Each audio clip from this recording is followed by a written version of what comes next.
ঈদযাত্রায় বিলম্ব নিয়ে শুরু হলো ট্রেনের বিশেষ সার্ভিস। সকালে কমলাপুর রেল স্টেশন থেকে বিভিন্ন গন্তব্যে সবগুলো ট্রেনই বিলম্বে যাত্রা করে। প্রচণ্ড গরম আর দীর্ঘক্ষণ অপেক্ষায় যাত্রীদের ভোগান্তির শিকার হয়। যানবাহনের চাপ বাড়ায় ঢাকা-টাঙ্গাইল মহাসড়কে ১৩ কিলোমিটার জুড়ে যানবাহনের ধীর গতি ছিল।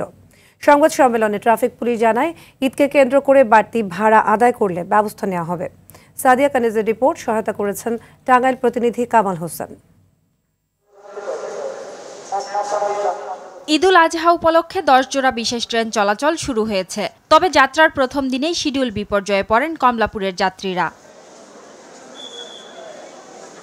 বুধবার কমলাপুর রেল স্টেশন থেকে সব কয়টি ট্রেনই দেরিতে যাত্রা করে। এতে পরিবার পরিজন নিয়ে ভোগান্তিতে পড়ে ঈদযাত্রীরা। আজকেই বিলম্ব, তাহলে আর বাকি সময় যেগুলো আছে শিডিউলগুলো কিভাবে থাকবে? আমাদের অনেক ভোগান্তি হয়, বাসায় পৌঁছাতে অনেক লেট হয়, বাসায় ফ্যামিলির লোকজন টেনশন করে অনেক বেশি, আমাদেরও হচ্ছে গরমের মধ্যে। কমলাপুর রেল স্টেশন ম্যানেজার জানান, ঈদ উপলক্ষে ট্রেনে বাড়তি কোচ যুক্ত করতেই এ বিলম্ব হয়। দুটি আন্তনগর ট্রেন এক ঘন্টা একটি, একটা 2 ঘন্টা বিলম্ব ছেড়ে গেছে। বাকি ট্রেনগুলো যথাসময় ছেড়ে গিয়েছে। ইনশাআল্লাহ পরবর্তী ট্রেনগুলো যথাসময় ছেড়ে যাবে আশা রাখছি।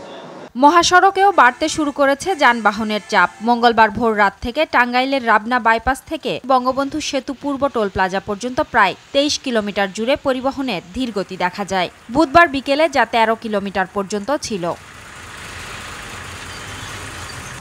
এদিকে ঈদযাত্রায় পরিবহনগুলোতে বাড়তি ভাড়া আদায়কারীদের হুঁশিয়ার করেছে ঢাকা মহানগর পুলিশের ট্রাফিক বিভাগ। এরকম যদি কোনো ইলিসিট কোনো অ্যাক্টিভিটিতে জড়িত থাকে বা এরকম যদি কোনো ম্যানিপুলেশন করে থাকে, তাহলে সেই ক্ষেত্রে অবশ্যই প্রমাণ সাপেক্ষে তো ব্যবস্থা নিতেই হবে। রুট পারমিট ছাড়া কিংবা ফিটনেসবিহীন বাস দূরপাল্লায় চালালে তাদের বিরুদ্ধে সরাসরি অথবা ভিডিও দেখে মামলা করা হবে বলেও জানান ট্রাফিক পুলিশের এই কর্মকর্তা।